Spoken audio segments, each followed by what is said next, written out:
Introduction to Corporate Governance, EOC questions. There are 10 questions in your reading Corporate Governance. Corporate governance complies with a set of global standards. Yes, there are global standards. Those who studied ACCA or CMA, they would know that there are certain global standards. Cadbury report on corporate governance, Hempel report, combined code. But they are not mandatory. They are just adopted voluntarily, unless, yes, if your regulator like SECP or under the government laws, under the corporate governance laws, if they have been embedded in the law, then you are required to follow those standards. Unless it is a part of law, adopting these global standards of corporate governance are not mandatory. They are voluntary, entirely dependent upon the organizational context. So this is not true. Corporate governance is independent of both shareholder theory and stakeholder theory. No, they are not independent. In fact, they are dependent. Both of these are part of corporate governance. You just don't focus on the shareholders' interest. You take interest of these other stakeholders, your customers, suppliers, your bankers, creditors, etc., etc. Yes, so corporate governance seeks to minimize and manage conflicting interest. Shareholder wants highest return. For that, they are willing to take more risk. At the same time, the creditors, they don't. So managing these conflicting interests, this is the responsibility of the corporate governance. Seek, minimize and manage conflicting interests between insiders and external shareholders. True. C is the right answer. Next. Which group of company stakeholders would least affected if the firm's financial position worsens? Least, mind the word. Suppliers, they are affected.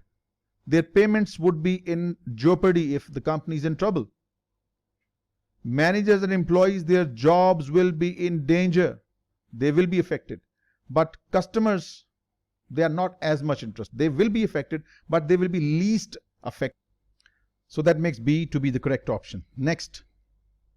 Which of the following represents a principal-agent conflict between shareholders and management? Principal-agent, as I said, shareholders are the principal, management and directors are the agents who act on behalf of the principal. So which of these represents a conflict between shareholders?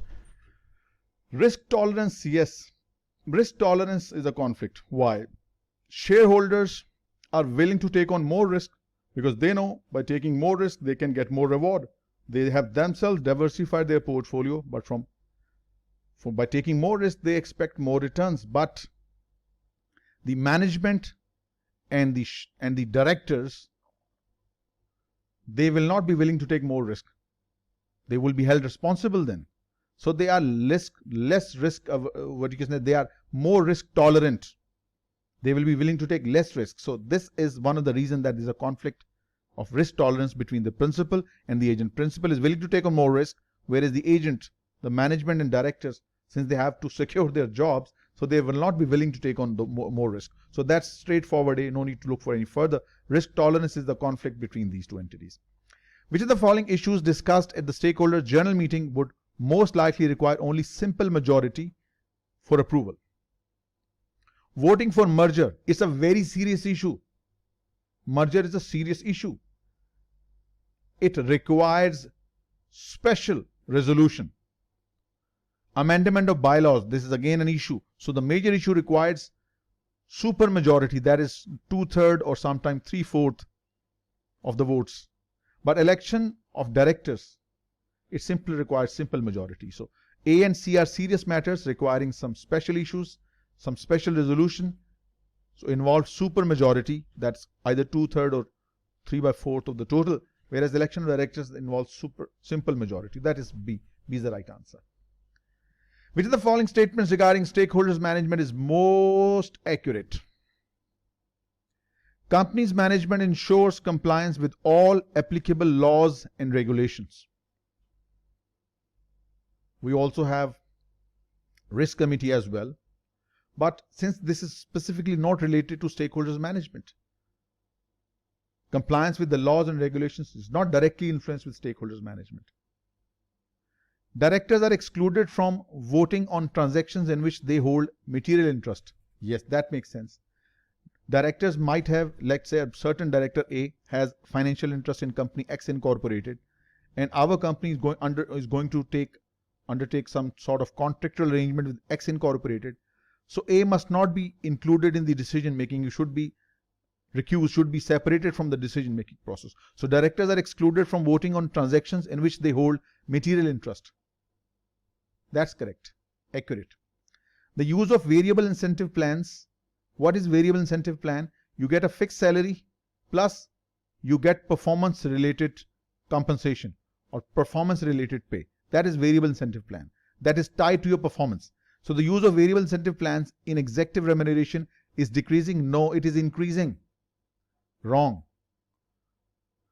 So it means the most accurate statement is directors are excluded from voting on transactions in which they hold material interest. That makes B to be the correct option. Next, which of the following represents responsibility of company's board of directors?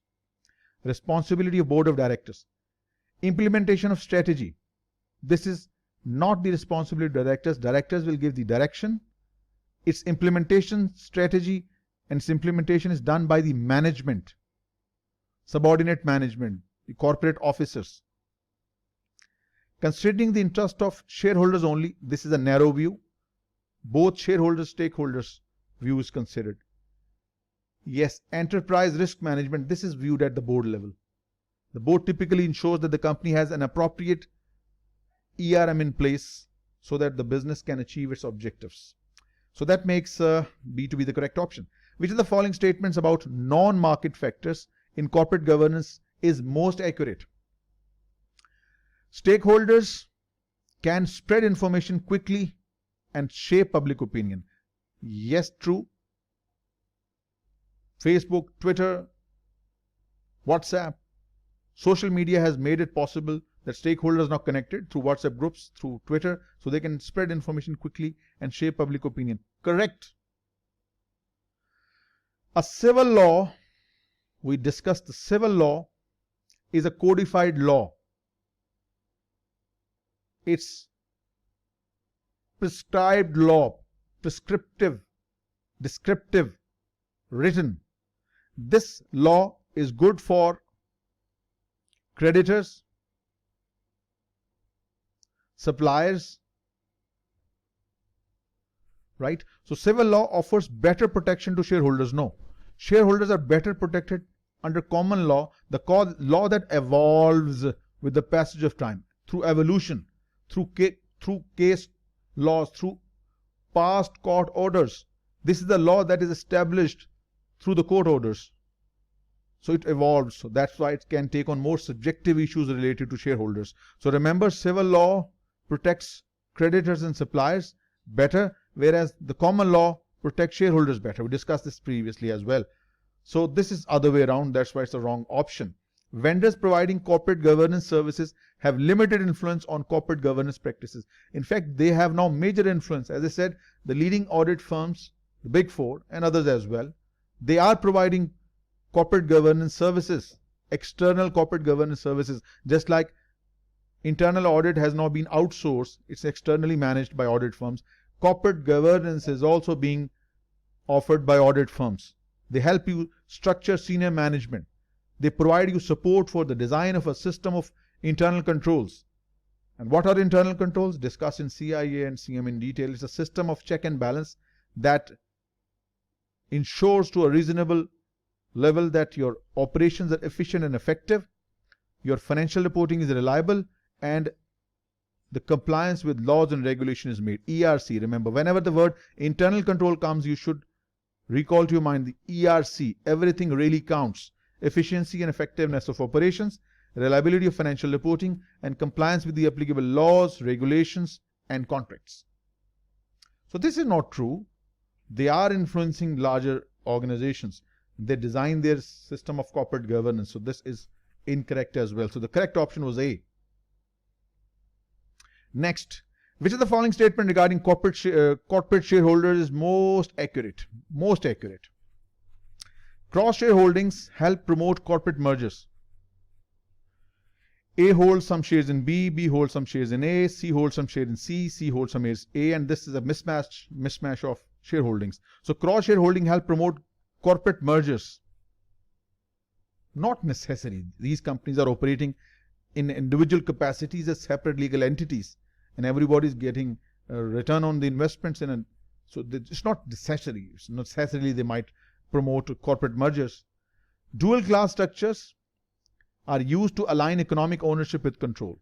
No. In fact, they are to separate economic interest with control. That's why we have two classes structure. To separate the economic ownership with control.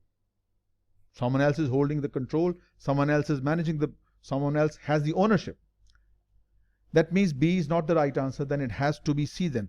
Affiliated shareholders can protect a company against hostile takeover. A, B, C, affiliated shareholders, they hold shares in company X. So if there is a hostile takeover, someone wants to take X Incorporated by force by acquiring shares in the stock market and holding more than 50%, mean you can completely change the composition of the shareholdings and the board of directors. So ABC jointly can protect this company from hostile takeover. So affiliated shareholders can jointly protect a company against hostile takeover. That's a correct statement. Absolutely right. C is the right answer. Which of the following statement about environmental, social and governance and ESG is correct? ESG factors are strictly intangible in nature. Not intangible. Not all of them are intangible. They affect your environment, water conservation, oil extraction from the earth's surface, mineral deposit depletion. So they are not all the intangible. They affect your future generations. ESG terminology is easily distinguishable among investors. It's a subjective term. There is element of subjectivity in ESG. It is still is quite a misunderstood concept in the minds of many investors. It's a subjective term, and it's not easily understandable and not easily distinguishable between investor A and B. So this is wrong as well. Environmental and social factors have been adopted in investment analysis and more slowly than the governance factors, taking time. Governance is there the last many hundreds of years, but ESG is the new phenomena. It has taken roots in about 15 to 20 years ago, as we became aware that our existence is in threat. As the environmental degradation goes on, we might be buried under the sand, or maybe we might drown as the glaciers melt. So this is a very serious concern. So it is gaining importance, but it didn't got adopted as quickly as the corporate governance factors were. So that makes C to be the correct option. Which of the following statements regarding ESG implementation method is most accurate? Negative screening is the most commonly applied method. Negative screening means we won't invest in such organizations that are involved in environmental degradation. Mining, petroleum extraction, timber trading. This is something we don't like to invest in such companies. This negative screening is most commonly applied method. You won't invest in XYZ? Yes. Invest anywhere else. Makes sense. Thematic investing considers multiple factors? No, just one factor. One single factor. Relative best-in-class screening excludes industries with unfavorable ESG aspects. That is negative screening. This is wrong as well. So that makes A to be the correct option. And that ends your EOC questions.